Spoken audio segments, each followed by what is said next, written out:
And you haven't taken it out on me, and I'm grateful for that. It's because you don't do anything. Whatever. Correct. I don't do anything. That's the point. I'm surprised you haven't been irritated with me not doing anything yet. No, I can't because we have like 4 viewers. Like, what am I gonna get upset about? You didn't make it on time for my friend Kim, like.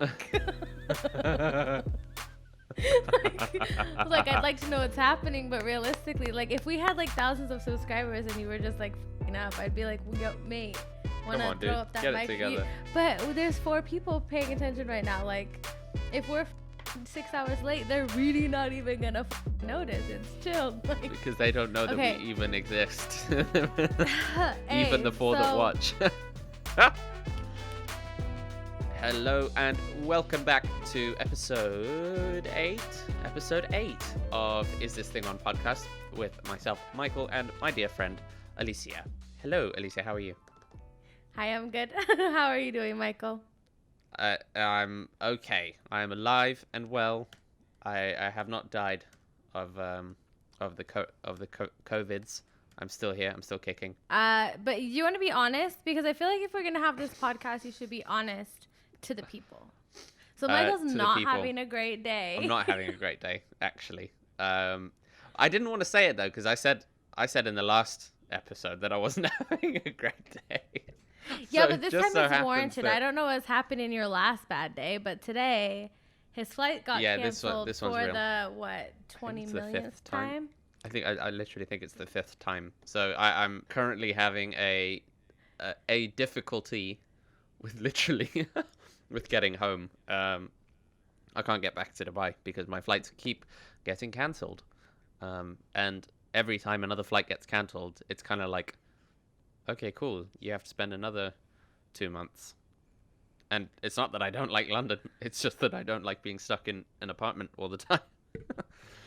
In London. So that's, yes. Well, I mean, again, the London is not the problem. It's just that I think it's also the not knowing that's kind of frustrating, which I'm sure that everyone is in that position, that they don't know when they could go back to work, they don't know when their kids can go back to school, they don't know when they can start a job searching, whatever the case is. But yeah, so that is the position in which I find myself. So yeah, so that's just my. It's not that there's much I can do about it, but it's certainly frustrating. Certainly not a fun position to be in. So, but less about that. Tell me, how are you? How's things going? Everything's all right. Everything's chilled vibes. Dubai feels like it's starting to get back to some sort of like normalcy. I don't know how long that's realistically gonna last. Our last update, our numbers went up a little bit compared to what it was before. There was an article out about how 30 people contracted corona because 2 families had to get together. I'm assuming it was something like for iftar or something, but so everything's been kind of going back to normal, but I don't know how long that's actually gonna last. Does that make you worried about the whole sort of second wave scenario? Of course. But that's always been kind of my thing, is like when you have like Dr. Fauci telling you that that's kind of just in the cards, you know what I mean? Like we have seen it happen in the past before, especially with the US. And so it's unfortunate because it is going to happen, and the US can't even get past the first wave. But even if there is a second wave here in Dubai, I don't feel like it's going to be as bad as really anywhere else. They've got a pretty good handle on it. Yeah. I mean, look, also we're not overlooking it, but we also have to recognize the fact that a city that can mobilize or rather maybe demobilize, but effectively go into entire complete lockdown to the extent that Dubai did, that's always going to be a city that's going to be able to ride it out better than anywhere else. Not many places are able to do it at that scale. But I simply think it's because of how many expats are here. Like, everybody doesn't want to get into criminal trouble in somebody else's country. You know what I mean? Sure. So everybody just... I mean, that's 100% the reason that I haven't been out torching cars and robbing small businesses. That's certainly the position I'm in, so I agree. No, I don't mean it like that. I just mean like w- take the I know what US you for mean. Like example. You have a bunch of you don't want to be breaking no Americans who curfews. You don't want to feel be getting in trouble. I know what you mean. exactly, but we don't feel entitled to anything. At least I don't, and the people around me don't. We're not entitled to anything in this country. You know what I mean? Where back home in America, Americans feel entitled to their, and I don't mean this to sound disrespectful, but their freedom. And because they feel entitled to their freedom, they don't want to practice social distancing or the lockdown or whatever. Where here, most of the population isn't entitled to anything. You're not entitled to anything. So if the government tells you, because you're in their country, to sit home, you're going to go, all right, well, it's like You're going into somebody's houses. Yeah, going into somebody's house and they're like, take off your shoes. And you're like, yeah, but I don't really feel like taking off my shoes. You know what I mean? It's a like, free country. You're not going to do that. So I think it's the same thing as you have such a big expat community here. Yep, fair.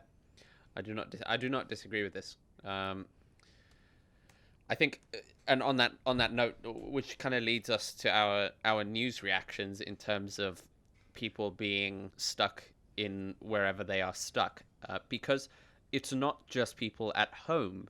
I saw on TikTok yesterday, I think it was, there was a dude who was walking through Dubai airport a couple of weeks ago, and it looked like there were people that were just stuck in the terminals. They were just there because there was no flight. There were no flights going out. There were no flights coming in, so they're just kind of stuck in the middle, and they're in the terminal, and they've got no other way to go about it. I'm sure by now that's all been cleared up. But then also there was a situation about a couple of days ago where in Johannesburg in South Africa, a whole load of South Africans had been repatriated from Washington, D.C. They come back on a flight from the US, and they landed in Johannesburg, and there were no arrangements made from the government side to get them from the airport and into the quarantine facilities, because they've got that in Johannesburg. There had been a couple of like hotels and kind of like lodges that were converted into like these quarantine places by the decree of the government. So it's not like it's just like, oh, free for all. But funnily enough, as these people landed, the government hadn't set up the logistics of transferring them from the airport, not even from the airport, from the plane to the quarantine facilities. So they literally landed and they were stuck in those airport buses on the tarmac for like 15 hours. Oh.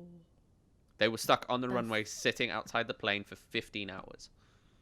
That is not great. It's not great. I'll tell you what else is not great. Jumping onto our piece of news for the day. So, obviously, I'm sure you read the news about people being stuck on cruise ships, right? Yeah.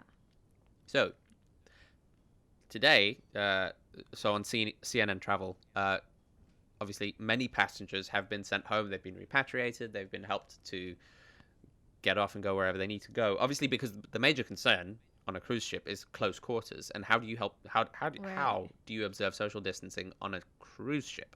So in a global pandemic, it's kind of like, well, and there was these stories about like cruise ships off the coast of Italy where there was 6,000 people stuck on board, and there were confirmed cases of coronavirus. So it's literally just a moving coronavirus container. That's all that ship is. It's sitting in the water, and it's just a box of coronavirus. Yeah. And it's terrible to think about it like that, but that's exactly what's happening. So fast forward a couple of weeks, I think maybe that was over just about a month and a half ago. Today, the passengers have gone home, but guess who's still stuck in the ships? The crew that have to look after them.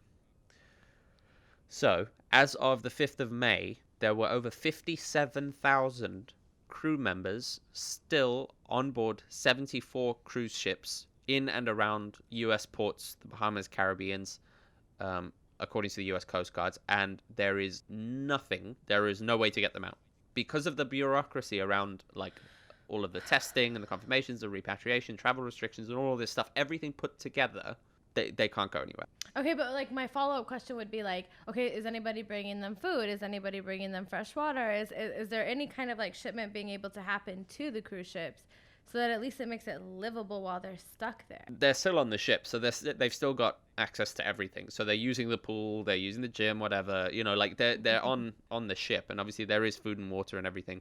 So that stuff, because there are certain supply chain aspects of many industries that are still running. Right. So I mean, they're alive, but they're kind of just stuck. It's this ridiculous in between floating purgatory kind of weird place that everyone's just stuck. And obviously there are changes. I mean, hour by hour, day by day, everything is changing around the world. Every country has their up to date things that are moving and changing. But until I saw this piece on Vice, and it's called The Last Festival. Oh no. Have you seen it? No, I think I saw a snippet of it. Okay, so basically there's this festival, and they're like, this was the one where everyone got stuck because of the travel restrictions, right? Yeah, so they're like in the middle of this Jeez. festival, and then Corona outbreak happens and travel stops, and the organizers, basically all the people who were working there, did. Like, they went home and left them there. And they had, like, enough food and water and all this stuff to last the rest of the trip. But then they kept canceling flights and getting flights. And there's still people who are stuck at this place. And they seem pretty chilled. Like, they're living on a beach. It's like, it's not like a resort. I mean, it's a beach holiday until it's beach prison. Like, yeah, exactly. It's all good and well until you can't get out. But what happens? I mean, it's not like... Are we talking fire festival levels of like, okay, what happens when people don't have food anymore? What happens? Like, are they being taken care of? I think so. So this is the thing: is they're kind of because nothing's finished right now, right? Like, we have to wait until all this is over to like get the full stories on anything, because all the stories that are being put out right now are kind of half stories, because we have to get to the future to know kind of what the be all end all is. There's one girl, I believe I don't think she's British. She might be Australian. And she's just stuck there. She's just like in the city now, just stuck. And you could tell she was doing kind of like Snapchat style, like videos, like to her friends and family or whatever. And they were using this clip. And she's like in tears. It's not that bad, but she's just like, I just want to come home.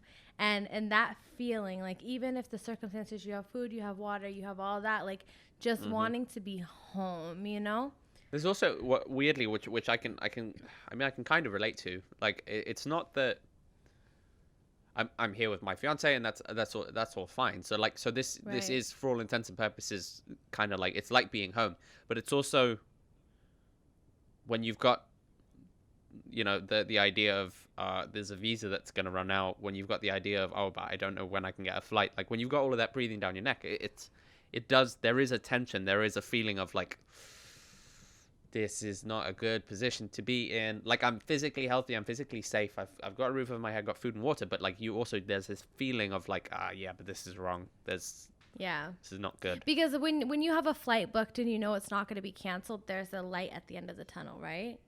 Yeah. There's exactly. like some sort of like sanity coming. So you can like, I don't know, this sounds really weird to say, but you can kind of like portion out your sanity until that time. Yeah, of course. Yeah, no, 100%. No, but it's very real. It's having something to shoot for. Like, if you're just in the dark and you could see nothing, and you're like, well, but what am I doing? Like, what's going on here? Yeah.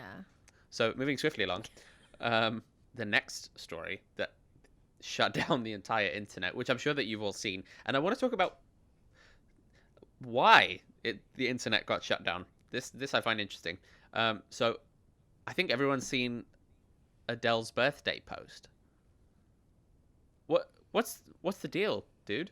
Why is everyone freaking out? Do I answer that, or do we let the internet answer that, or? No, I don't. Well, I don't know. Am I just being completely like vacant and not fully understanding it? Because I've looked at it, like I've looked through the comments. Well, have you seen the responses to it? Yeah, and then but the responses to the responses. Well, I try not to get too involved in trolling, but I think the high level thing was that celebrities are contributing to this unhealthy vision of what it is to be a healthy human being.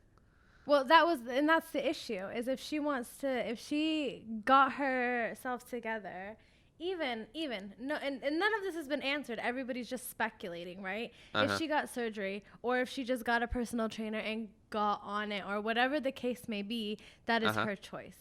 Now, the problem is you have people on both sides going, it's just a body, like, it doesn't matter. And then you have people going, oh, well, now that you're saying, like, congratulations, now that you're saying you look so beautiful, now that you're attributing her worth, not all of the Grammys and the music and everything that she's done, accomplished, and earned, but now you're attributing everything just to this, like, physical exterior. Then let me ask you another question. Go ahead. I'm not what's the naming. I'm not, like, trying to start a fight. But I'm then asking, would the same thing happen to a male celebrity? I think so, yeah. There would still be the body positive community going, you're just attributing this to his attractiveness level based on what you think is beautiful. You know what I mean? Honestly, I don't understand the fucking controversy. Like, I'm so sorry. Like, I wish I could. Like, as a plus size girl, I wish I could be like, oh, well, it's like, she looks good. She did her thing. Like, get it. Like, can she not just celebrate her birthday? Like, she knew what that picture was gonna do. 100%. She knew. Do you think so? And that's 100%. Okay. She's Adele. Like, she knew what she was doing. She knew what she was doing when she didn't post for several months. You know, she knew what she was doing, and that's fine. I mean, so I love the comments though. Can I just read out some of the comments? Yeah, girl. I love this. Okay, Oprah Magazine. Our birthday gift should be an Adele 2020 album. Yes, please. That received 106,000 likes. James Charles. This is the RuPaul guy? No. James Charles. James Charles. No, he's the makeup guy. He's the makeup guy. Yeah. He's the makeup guy. Bear with me. Bear with my living under a rock syndrome. I'm not going to try and figure out who the people are. I'm just going to read them. James Charles says, you look amazing. Leroy Sanchez says, and the internet breaks in 3, 2, 1. He knows. Another one I liked is this one. Hugo Gloss. Honey, you can't just show up like this and say nothing. We need new music. Which I'm like, I mean, yes, fair. Not a bad point. My favorite one. This is the one I like the most. I love this one. It's by, and this is the one from RuPaul. It's The Only Detox. I don't know what the full name is, but it's screams in homosexual. That's his comment, is screams in homosexual. Screams in homosexual. Yes, I dig it.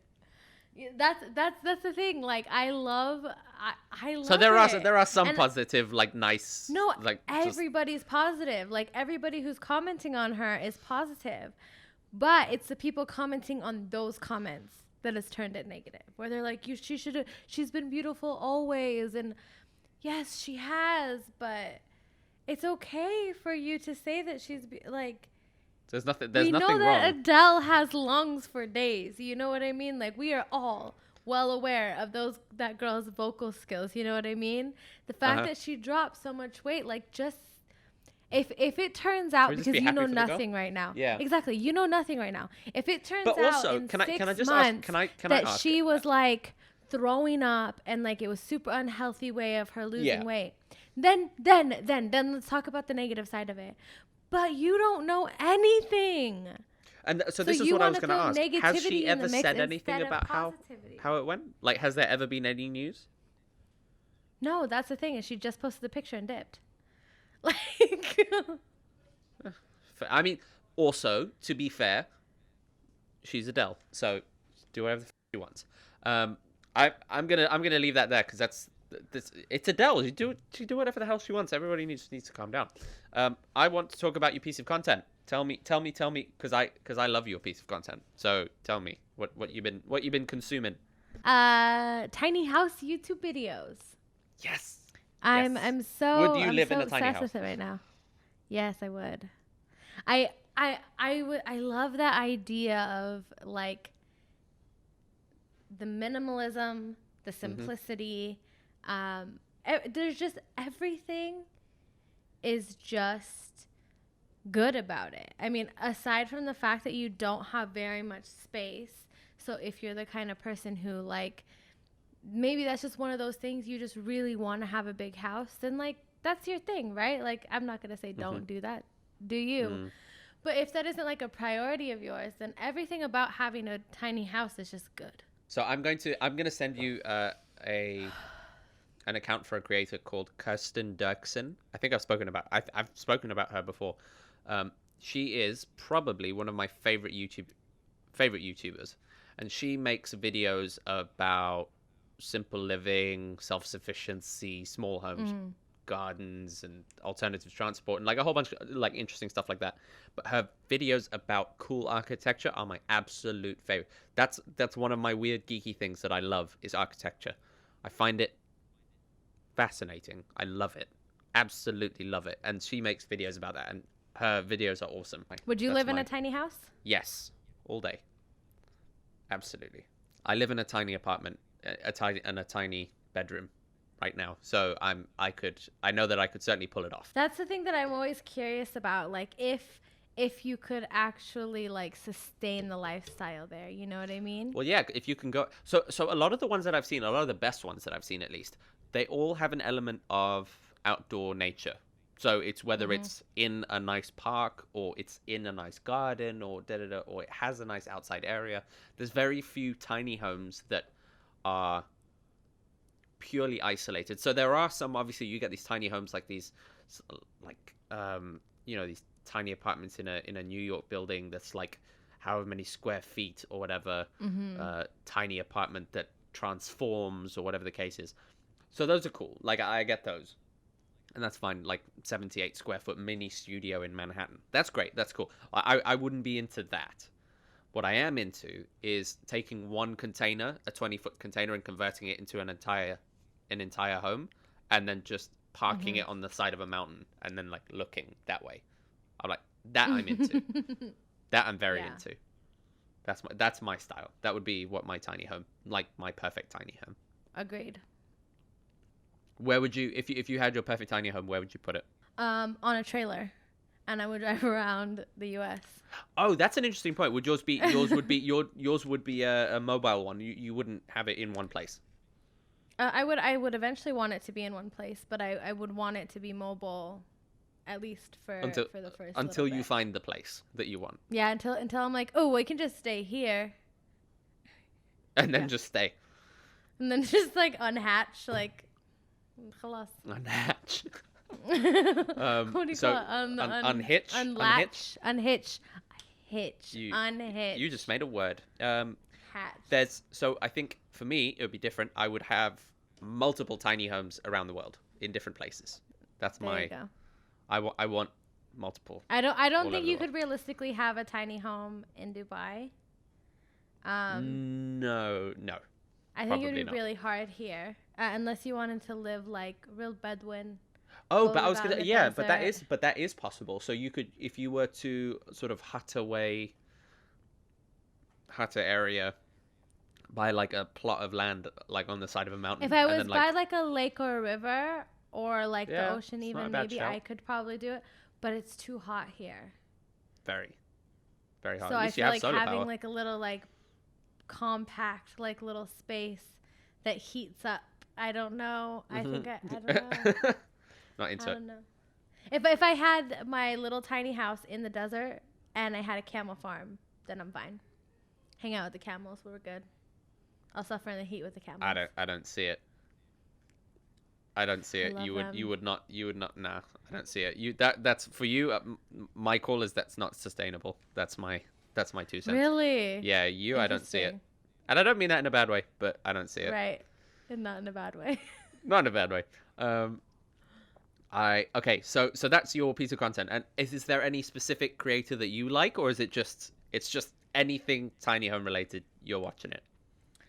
There's one creator, but I can't remember his name. I would have to find it. I'll let you link it down below, but I don't actually know his name, but I know his thumbnails. You know his thumbnails. So I just look for his thumbnail. Whatever makes it recognizable, that's fine. And that's the one I click on usually. Fair enough. So I we'll think the link show it is down below. called Living Big in a I think I Tiny know Home. him. Live Big, Tiny Home. He's Kiwi. He's from New Zealand, or he's Australian or Yeah, something. one Yeah, of I know who those. you're talking Yeah. about. I know who you're talking about. Yeah, okay. So we'll link him in the description below. My piece of content is it's a channel. It's also a YouTube channel. The channel is called Stuff Made Here. Now, it's this guy who I'm going to go to the about page because I don't really know how to describe him. His description, I love this. His description is, I build all kinds of things and hopefully share them in an entertaining way. A lot of my builds are fabrication projects, but I also write software, make electronics, and more. So, and I'm just going to read you a couple of the names of his videos that I've enjoyed. Mass producing steel-toed crocs with wood and a hydraulic press. Another is how I made a basketball hoop that always goes in. Another one is making a particle filter that doesn't wear out for my plasma cutter. So he's a DIY building software clever guy, right? And Yeah. it's all of this sounds super nerdy, and I appreciate that. Yes, that is the case. It is, and I like it. But what I like the most is that, for example, especially in this steel-toed Crocs, which sounds ridiculous, but it's really rather entertaining. It's a 24-minute video, and at the very beginning of it, he says, he's like, I want to make this, but I have no idea how I'm going to do it. I don't know how I'm going to do it, and this video is actually just going to be the process of me figuring out, A, if it's possible, and B, how to do it. And he literally walks you through. Does he patent any of these? I don't know. He talks about, he's like, I would make it if people wanted it. So yeah. I'm sure he's not stupid. He's got 75,000 subscribers. That video has nearly 300,000 views. So he knows what he's talking about. He's not an idiot. Yeah. So I'm sure he'd figure out how to turn the demand into something. But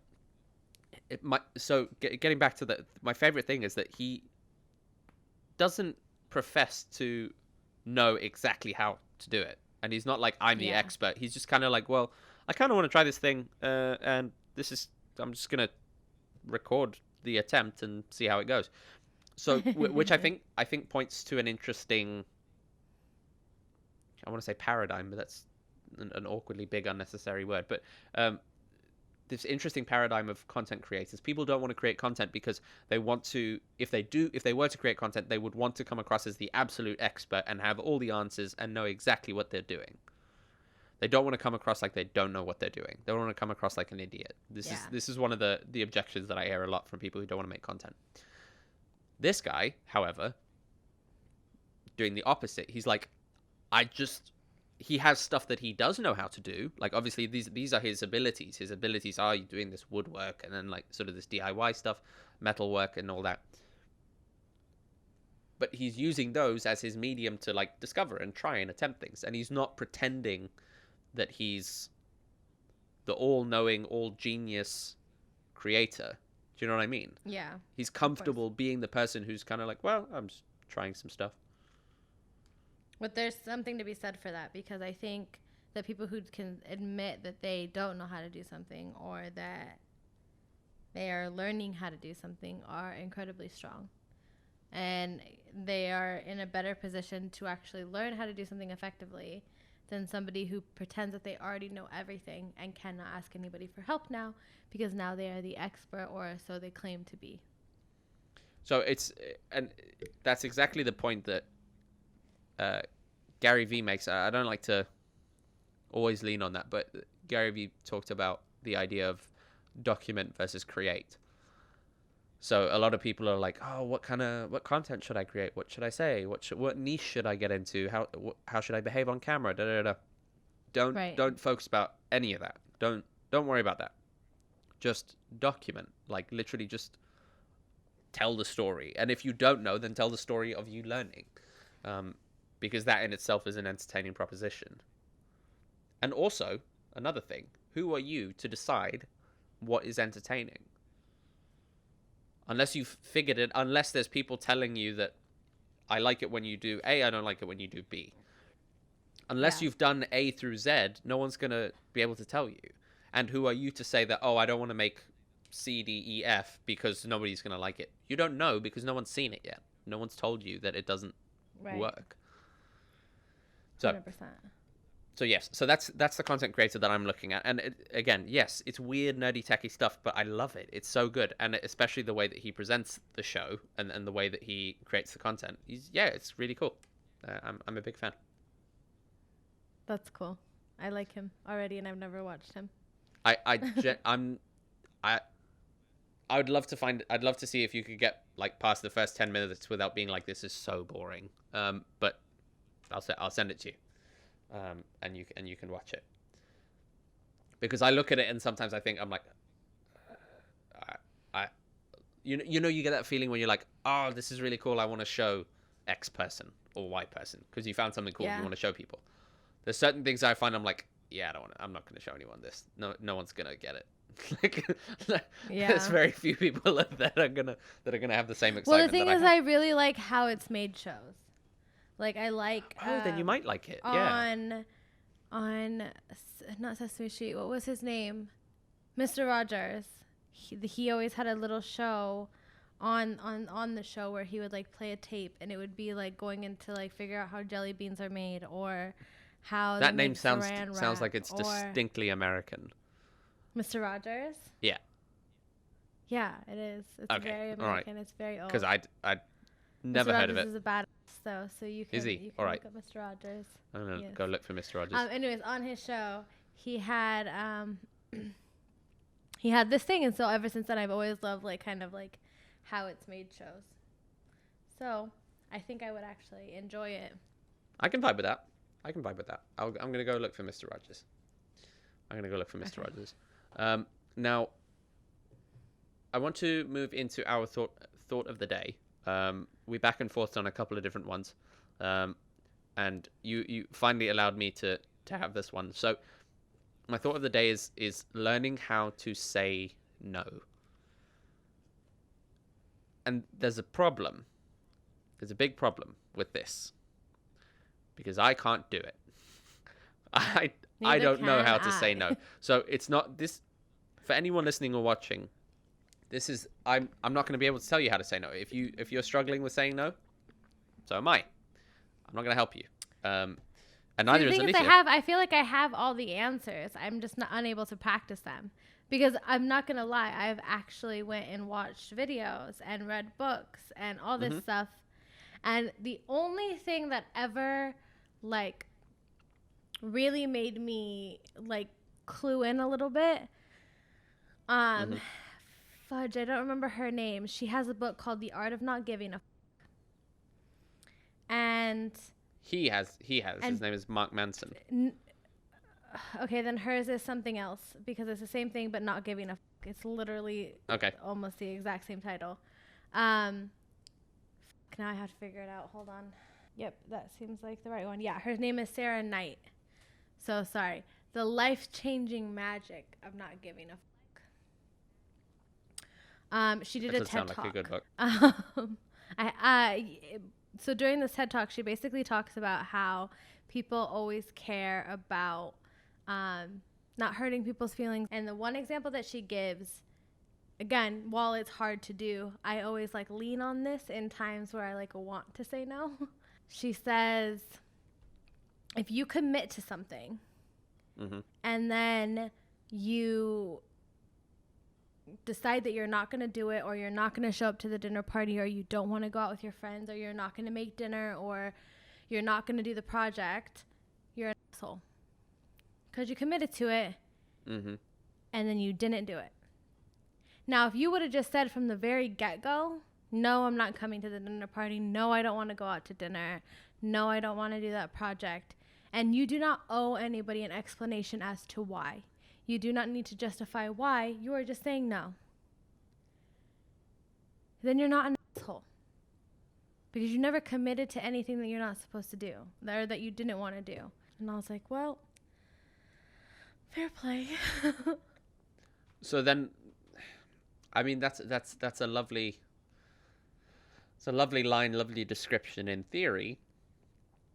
But in practice, have you been able to turn that into a answer, into a practical Yeah, tool you just do that you it. use? Can I do it all the time? No, because I feel like I'm obligated to people or that I owe somebody something or whatever. But in situations where I'm really like, okay, I really do not want to do this. I'm really like, I need to figure out how to not do this. That's when I go and I'm like, okay, there's no benefit to me. It's literally just going to be draining or exhausting or not worth the time, ultimately speaking, for me and what my priorities are in my life. Then I'll do it. And it's so hard because most of our interactions or anybody's interactions are over text message. And so my instinct is to go, no, I can't because. And then like the thought of that comes in my head. I'm like, okay, I don't need to say because. Like, I don't owe you any justification. But don't you think that your friends would just be like, what the hell, but why? And you'd be like, no, okay. nah, And if it's friends, like close friends, of course, like I'm going to out of like courtesy, like, yeah. this is the reason why I'm not going to do it. I'm just really have a lot of things lined up. But if it's somebody that I have no like real emotional attachment with, or we don't engage very often, I have no obligation to feel like I need to serve you an explanation as to why I'm not going to do something. So I think everyone's been in this position. Have you ever been in a position where someone said to you, "Oh, I can't come because reason," and you are pretty certain that that reason is not true? You're like, you have to lie. You can just say no. It doesn't happen to me very often. I'm not going to lie. If somebody has lied to me about it, I don't know. I try. And then flip the coin. And then flip the coin. Have you ever done that? Keep people around me. Well, it depends on who you're asking, right? To my friends, no. To my coworkers, yes. Yeah, one of them things. I think effectively, I think. So, if Alysia, for you, it's friends and colleagues. Kind of, it's easier or harder to say no to one or the other. For me, I think I struggle to say no to pretty much everyone, but I think it's because I'm very selective about the people that I deal with, and the people that I speak to, and like as like friends, family, people that I work with. I'm very selective about those people. So I become it's very easy for me to feel like I'm obliged to say yes to those people, Right. because in my head I've made a conscious effort to decide that I want to deal with those people. So it's kind of like if I want to say no to something, you kind of second guess yourself. You're like, but why would you want to say no to that person? Like, Yeah. that like you've made the conscious decision that that's the kind of person that you do want to deal with and that you do want to do things with. So why do you want to say no? See, for me, it's just time wise. Sometimes you just can't do everything. So yeah, look, I mean, if there's like a literal diary clash, like, okay, cool, whatever, you can't do anything. But I mean, more so in terms of if someone asks you to do something that is going above and beyond what you would normally have to do, and you're kind of like, this is a bit ridiculous. What I'm being asked for here is a bit over the top, and I really want to say no to this.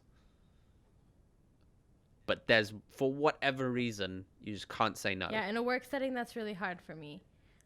Friends and family, it's a bit easier. So did that magic book that you read, the magic book, the life-changing magic, the life-changing magic of not giving a fuck. So what does she say? Does she? I'm sure she must mention that. Spending time you don't have with people you don't like, doing things you don't want to do. So for me, it's less the time I don't have. Sometimes the time I don't have.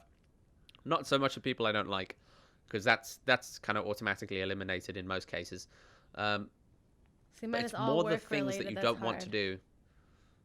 Yeah. So, do you have a successful example of saying no? Yeah, so I was supposed to work with this new client, and it would have made me actually a pretty decent amount of money. Um, Mm-hmm. and let's be honest, I kind of wanted to do it, but I also didn't like the scope of work. Um, Interesting. I had the time. Yep. But I did a test run of like the kind of content that he wanted, and I was like, look, to be honest, I don't think I'm gonna be effective because I don't want to do this. um, yeah, that was the most recent example. That was like a few months ago, where I really didn't want to do something I was going. And the thing is, it was a referral through another person, and so I was like, I should just do it. Like, I want the person to keep giving me referrals for clients. This one will be a consistent one. But the scope of work was just very mind-numbing tasks, and I was like, I'm not going to give it 100% if I don't care about it, if that makes sense. I think you do yourself a disservice if you lie to yourself, if you're not honest with yourself about what you are and are not prepared to do. So two examples. The one was where I got asked to do a specific task for, and this happened ages ago, but I got asked to do a specific task, and it was meant to take. It's one of those tasks that are small, but it takes ages. It's not difficult, but it just takes time, Right. and it's mind-numbing, right? So doing that anyway, like I spent time doing it manually, like chugging on through, and then as you get to when I got to the end of it, someone said to me, and that's why they said, how do you feel now that it's done and you're happy it's over? How do you feel? And I'm like, well, to be honest, I just feel drained. I just feel exhausted. It's irritating. It's not difficult. It's not hard. It just takes ages, and it's this stupid little task. And they're like, okay, so and that's how you have to price it and decide whether you want to do that kind of work. If you know that certain work is going to be exhausting, of course there will be people that can do it for cheaper. Of course the person that's asking you can do it elsewhere. They can get that task done elsewhere by someone else. Yeah. But you have to firmly decide that for whatever reason, whether it's the time, whether it's the money, whether it's the work you want to do, whether it's work you don't want to do, but you have to decide, like, I don't do that work. Yeah. And you have to, like, because you have to draw a line eventually. One day you'll be put in a position where you have to choose between that small, stupid little task and a big task that you would rather do that is going to earn you better money. Exactly. 100%. And in that situation, it's very easy for you to say no in that situation because the other big thing is there. But people aren't going to stop asking you to do the stupid little thing until you say no. Yes, sir. So if you just take the moment and you're like, I'm really sorry, but I'm not prepared to do that kind of work. Yeah. That's not the work I'm interested in doing. A lot of people, it's like, yes, you will get people that are like, oh, don't be an asshole, do the work. No, that's not work I'm prepared to do. Which is fine, but you have to recognize, of course, that means that you might lose money, you might lose clients, you might lose whatever. If you are not prepared to do that, Right. But if it's really, really something that you hate with like every fiber of your being and you just won't do it, cool. Then just be happy that, whatever the trade-off is. Right. And just make sure it's worth it. Exactly. And I for think me, that's there the are exact certain point things of the book. Is it's more just like making sure that you reserve all your energy and your time and your money for things that are actually worth your energy, time, and money. Mm-hmm. Yeah, exactly, absolutely. Because they talk about, especially when it comes to businesses that you can and can't scale, right? Right. They talk about certain things where if you're being paid for your time, you can't scale because you can't work 24 hours a day. Right. It's just not possible. You can't work all 24 hours of the day, every day of the week, every day of the year. It reaches a point where you have to start saying no to things. Yeah. Whether you're saying no to things because of your time or because it's something that takes too much energy or it's not paying you enough. There's certain things where at a certain scale you can't do that task only because that task doesn't pay you enough. Right. So you can't do that kind of work because, just frankly, financially, it's just not responsible of me to take only that task. I can't do it. And then the same way, when it comes to your energy, your emotional energy, mental energy, whatever the case is, physical energy, even if depending on the work. Like if you just, you're like, I can't do this work anymore. I won't. Not even I can't, because you can. I won't. I choose that I will not do this work anymore. And I think that it's the day that you can have a very honest conversation with yourself about what you will and won't do. Is it's a big hill to climb. And when you get to the top of it, it's not the only hill that you will have to climb. You'll have to keep learning to say no to new things. Every other thing is not the same no. You can't say no to one thing and then be like, cool, okay, I know how to say no. I did it Certain different situations will require a different version of a no and a different version of you to say no to it. Agreed. And it's not always going to be easy, but doing it for yourself is probably it's probably one of the best lessons you'll learn. It's one I'm still trying to figure out how to do. And I think it's just, you know how they say that like as you get older you get more stubborn, you get more stuck in your ways.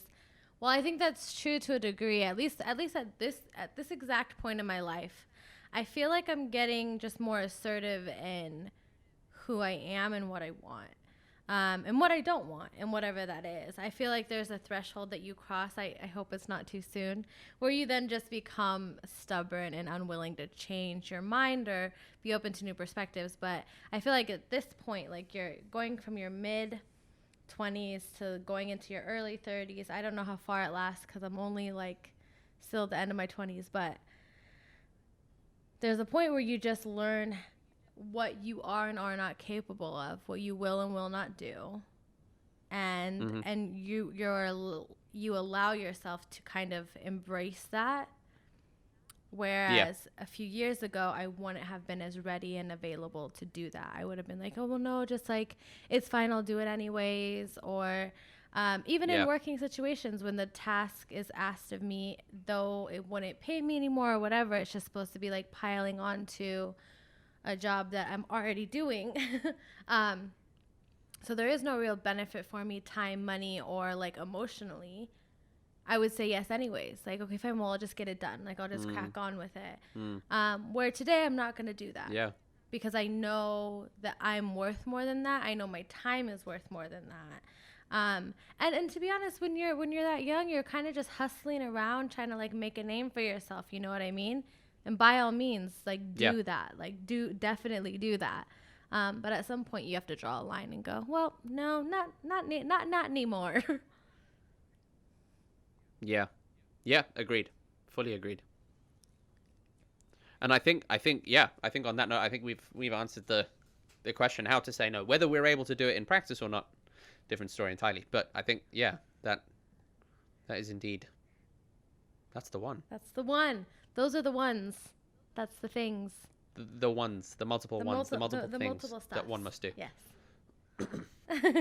Yes, and on that note, if you are watching this on YouTube, please do subscribe, hit the notification button, do all that jazz. Leave us a comment, like, thumbs up. They are free. So is our love. We love you.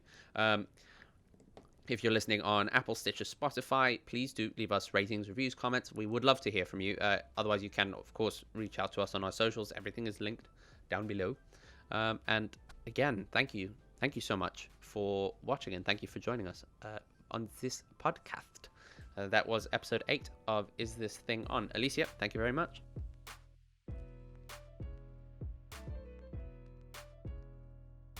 Those little eels make me sick. Why? Because I have something called trypophobia. Trypophobia? Is that what it is? Oh no, holes? Not this thing. Is it little holes? Yeah. See, that's what the worms reminded me of. They're all like slithering their little fucking heads up. No, I was so about them when I thought they were big eels, but when I thought they were little worms. But they are technically eels, but they're worms. They're ocean worms. That's all they are.